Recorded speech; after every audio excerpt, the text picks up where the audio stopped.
Hi, okay, so my technique I'm going to share with you is wax resist. My wax resist palette generally employs two glazes, khaki and clear. So all of the pots I'm going to be showing you the technique on have already got the khaki dip on, just a basic dip. I will say that when you're doing glaze over glaze, maybe not as thick, I don't hold it in quite as long. The khaki, I will. I do a regular dip of the khaki. The clear glaze, I won't do in quite as long because I don't want too heavy and I don't want it to run. So the wax resist is very much like batiking on clay. This first design I'm going to show you is called Dancing Brush. And I'm going to show you its base, which is this nice repeating pattern. And you can see the brush does kind of dance, but it did get its name from another aspect that oops, I went the same way twice. Oh dear. So that could be the pattern in and of itself. So when this gets dipped or poured with clear, the wax will resist it. So after it's fired, where I've just waxed will maintain the khaki glaze, and then the rest of it will be the combination of the khaki and the clear. So what happened was I was doing this and I, got a drip on it like that. And I thought, oh, I don't want just that dot.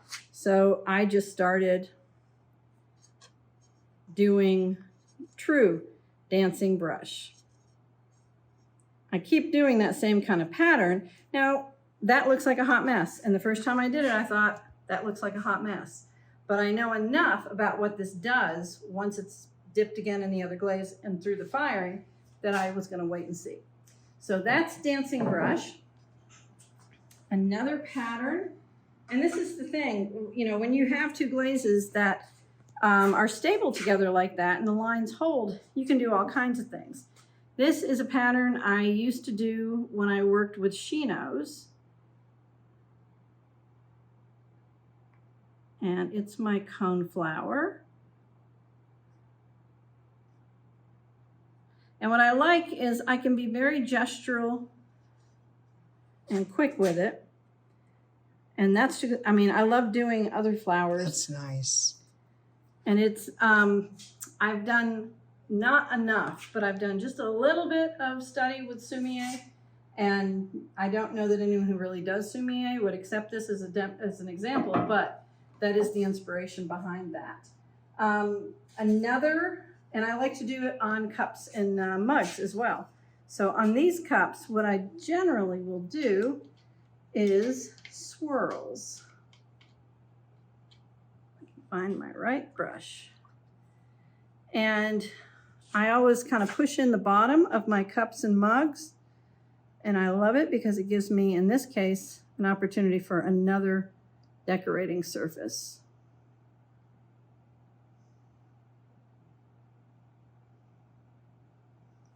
And then we're gonna just pick it up over here.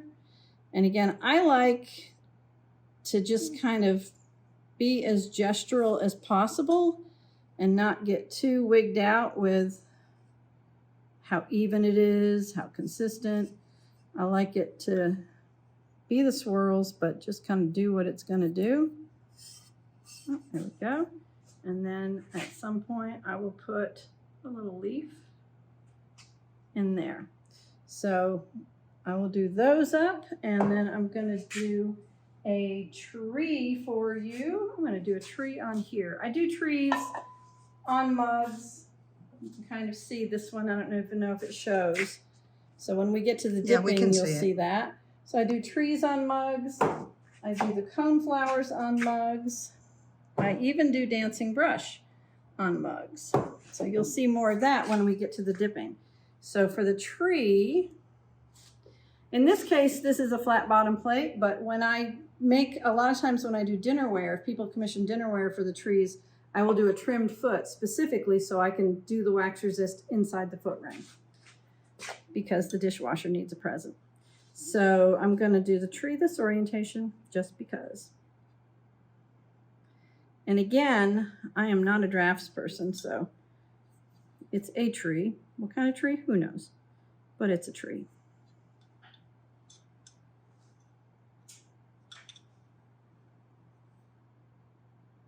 Gotta give it a knot. And we got to give it just some movement. I love how you change the line weight with your brush. Mm-hmm. And this wax really holds the lines very nicely. What wax are you using? I'm using Laguna wax, tinted with some food coloring.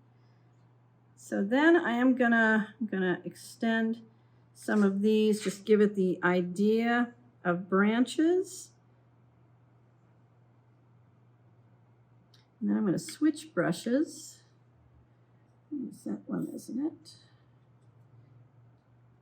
So this one's, because I've used it, you can already see the shape from what I'm about to show you I do, which is this. So it's held that a lot. And that just lets it be a nice, where it's going to be more concentrated, I'll start, and then as it gets a little bit lighter on the brush, you can just see more movement and action. That is the leaves.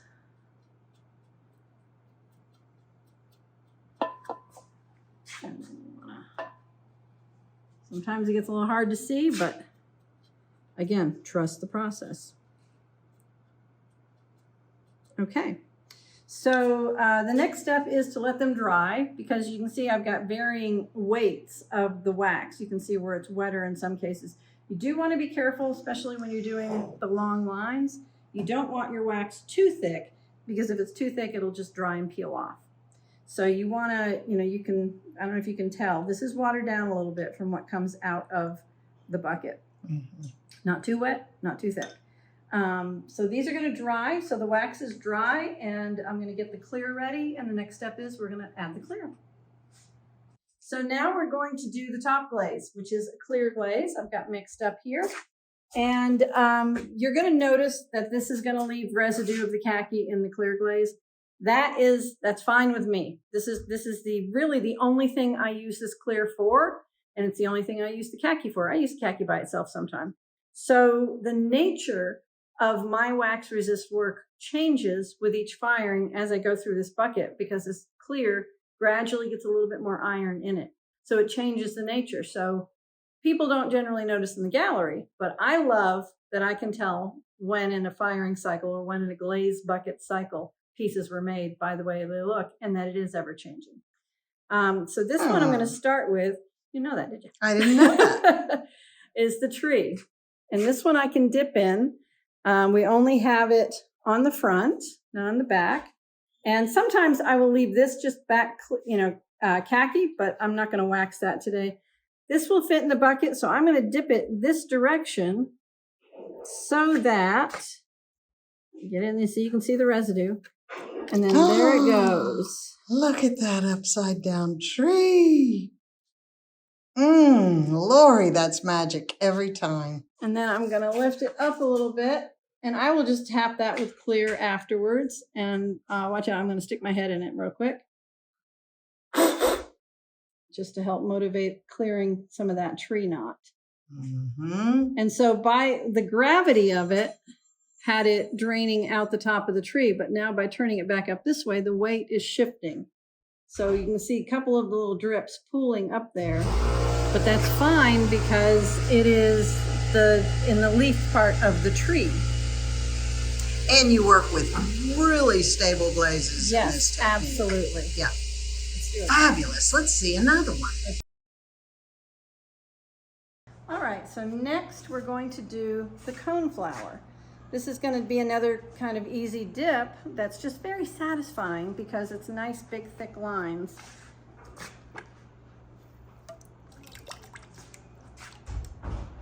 And I'm going to quickly flip this one up. Now you can see that those dots are taking their time, but I'm shaking a little bit just to help motivate it. I'm going to blow on it again. Pardon me. And there they are. And I'm not really worried about this, what I'm doing. I can touch up where I'm touching it because I like that organic nature of the glaze. It works with your nature. It works with on the surface too. That's really nice. So now we're going to do some dancing brush. And actually I'm going to do some of the cups because they're right here. I do have a dancing brush mug. So with these, I only put the cover glaze on the outside, which makes it easy to do the dipping. And I want to make sure I get the whole handle, so I'm going to dip the handle in first and then just go down straight. And then come back out. And see, this is the trust the process part. Now you can see the design. And it's awesome because where the wax is, that will stay khaki. Those drip marks that are on there, I'll leave some. I'll take some of them off, but I'll leave some because that doesn't bother me. And then where the clear is on top, we'll get kind of a milky, and sometimes it even appears green.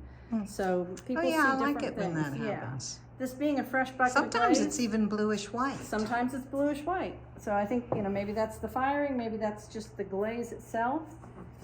But again, gonna dip in coneflower. There it is. Oh, there's one right there too. Yeah. So is if there I one on need- the other side as well? No, this one just has one-sided, and then I have my tree. So I've got a little bit of a tree down there, and then the tree is on one side, but the branches go all the way to the other side. That thick trunk, it's like a bonsai Yes. on that cup. So there it is. These are always very satisfying because the leaf area just looks really good. Mm-hmm. And there's my bottom tree that is that orientation. Mm-hmm. And then we have our swirls, which are, I don't think I've done one yet, have I? These are always very satisfying. I have an undulated lip, so I usually go a little under the lip in some areas just to avoid having the glaze go on the inside. Mm-hmm. But just nice and clean.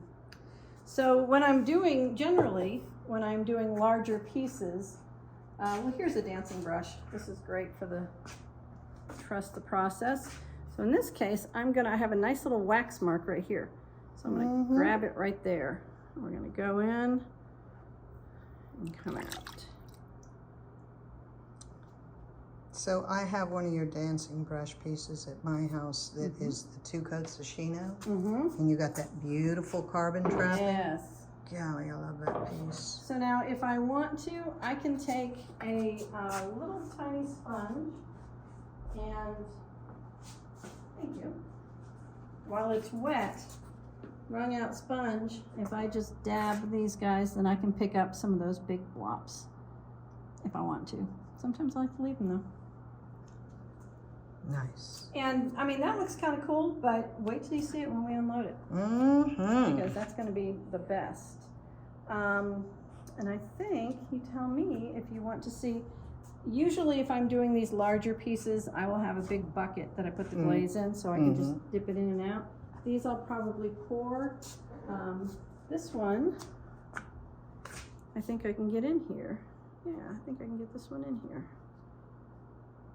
So if you guys are flipping out about these pots, which I'm sure you are, you can reach Lori. You can messenger her on her Instagram page. You can email her, lori@thevillagepotters.com. Check out her website, crazygreenstudios.com. If you really want to look at a whole lot of this line, but she does take commissions, so if you wanted, to buy these in multiples, you can reach out to her and put an order. She stays very busy with orders, so don't delay. Oh, That one went on the inside. hugs and kisses. Hugs and kisses. And that's a special one because hugs and kisses and drips. Hugs and kisses and drips. And then to be more on brand for Lori. Oh, goodness.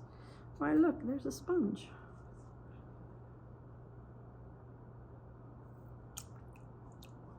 Yeah, because she's a hippie. That's right. I mean, look. There we go. Oh my gosh. Lori, So, this is so wonderful. There you go. Thank you for sharing this. My pleasure. Lori Thanks for coming teaches, by. she's a mentor here at the Village Potters Clay Center, helping raise up the next generation of potters. She also has classes on our website that you can take with her, throwing off the mound, surface design, all kinds of wonderful techniques. So check that out too. Lori, thank you so much. Thank you so much. My pleasure. And we'll see these babies coming out of the kiln later, right? Yeah, yes we will. Thank you, ma'am. And here they are, each one absolutely fabulous.